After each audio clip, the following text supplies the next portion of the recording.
Hello my friends, today we will be going over Beginner Inquisitor. This means without Harlequin, without Summoner and those top-end cards. Let's see how we play Inquisitor as a beginner. If you like these kinds of videos, please leave a like, a comment or even subscribe to my channel. That would be much appreciated.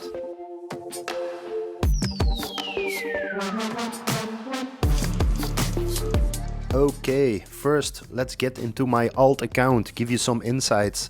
I just got an Inquisitor as a drop. That's why I'm making this video. You can see my stats at the top right corner. I have Dryad, which works really well with Inquisitor. And other than that, I have Boreas, Frost and Hex as my other legendaries on this account. That's it.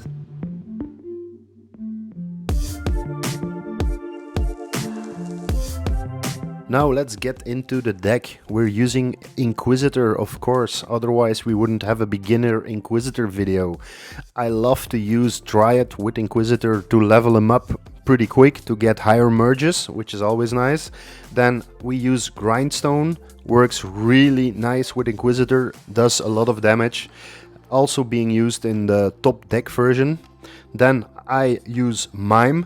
Why? I don't like to brick in the early game and Mime helps me being able to merge quicker. And last but not least, Bombardier for his oh so precious stuns. Really great addition to this deck. As alternatives, we can use Vampire in this deck. If you're a beginner, Vampire is always a good choice. If you don't have Dryad, you can put Vampire instead of Dryad. Or if you want a bit more safety, you can also use Vampire instead of Mime. That's a good option. Now, what do you need to know about Inquisitor? It's got a little bit of a learning curve. So don't expect to go in there, drop a few Inquisitor and win every game. It's not a Shaman type aggressive deck. It's a slower deck. And as I said, it has a learning curve, which means you kinda have to learn how the deck works, when to merge and stuff like that. So keep watching if you want to know.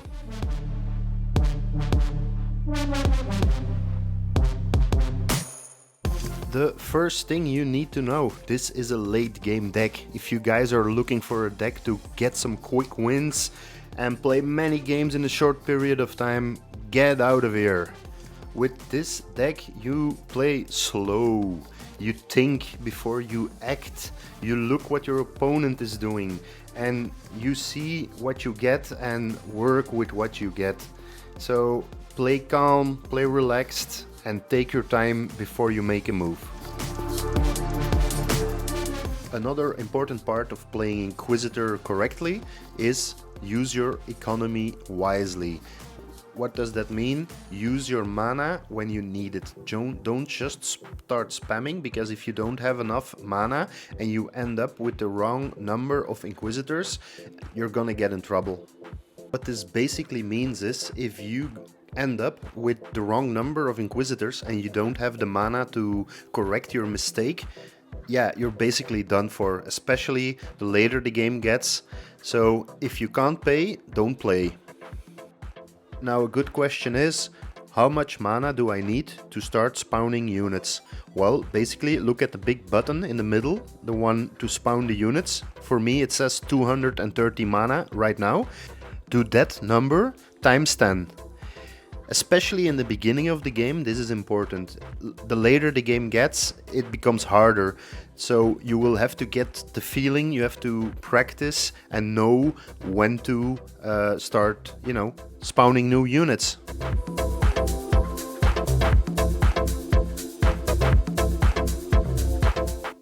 Another thing that gets asked a lot is how many Inquisitors do you need? Do we need 1, 4, 9? And when do we need 1, 4 or 9? It kinda depends on the game, but since we're talking like really beginner decks here, it's kinda easy to answer, so let's get into that. As a true beginner, in the early games, you're not gonna face those pesky Shaman decks and other good decks, so the games aren't really going to last very long, so you just need to survive. But that brings us to this specific deck. Why did I pick this one to show you guys? We're using the Grindstone. Inquisitor combined with the Grindstone, the biggest advantage is you're never going to need more than 4 Inquisitors, or it's gonna be very, very rare that you do, especially as a beginner. What this basically means is, by the mid-game, you want 4 Inquisitors connected to a Grindstone. We'll talk about the Grindstone in our next point. So 4 Inquisitors, Grindstones, and you want like a tier 3 preferably Bombardier to drop some stuns left and right.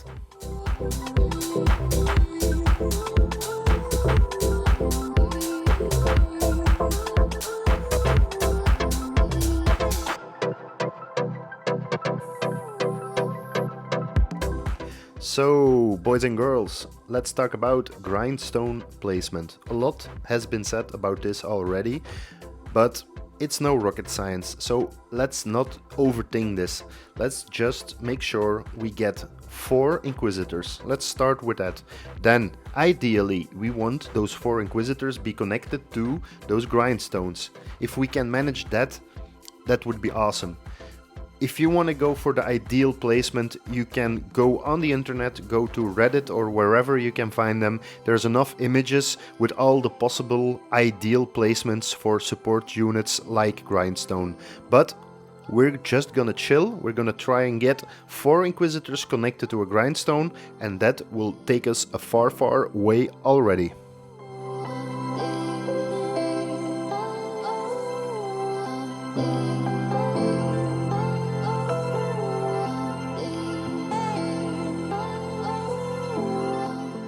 Merge ranks. What tier should your Inquisitor be and when? As a general rule, I would say by the time the first boss comes, you want 4 Inquisitors on your board. It's a very possible scenario that you'll get a tier 3 Inquisitor early on in the game, and that guy can bring you a far way, believe me, but to be safe, try and get 4 Inquisitors by the first boss and you'll be golden. Depending on how your game is going, by the mid-game, I would suggest you go for at least tier 2 Inquisitors. Higher is better, but make sure they're at least tier 2 and maybe connected to a Grindstone. That would be the ideal mid-game, and you can go from there. Moving on to the late game, I suggest you go for at least tier 3 or higher, but as a beginner, you will notice by that time the game will already be over in your favor.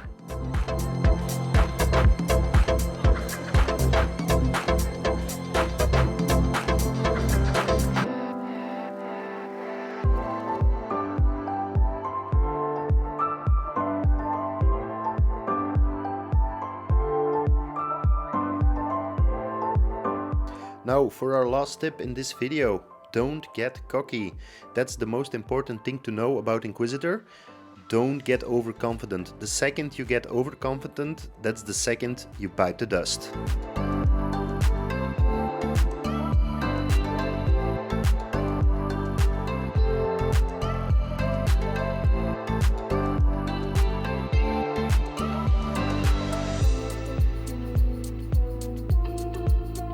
Now a summary, a little recap. There's nothing much left to say, but the main thing you have to remember about playing Inquisitor is be patient and know when to strike.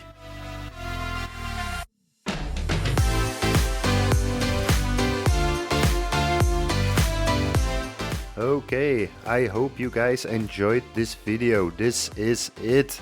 I hope you learned something, and I'll hope you come back for the next time. Please leave a like and a comment, and don't forget to subscribe on my channel. Have fun and see you guys on the battlefield.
If you like this video, please leave a like, drop a comment and subscribe.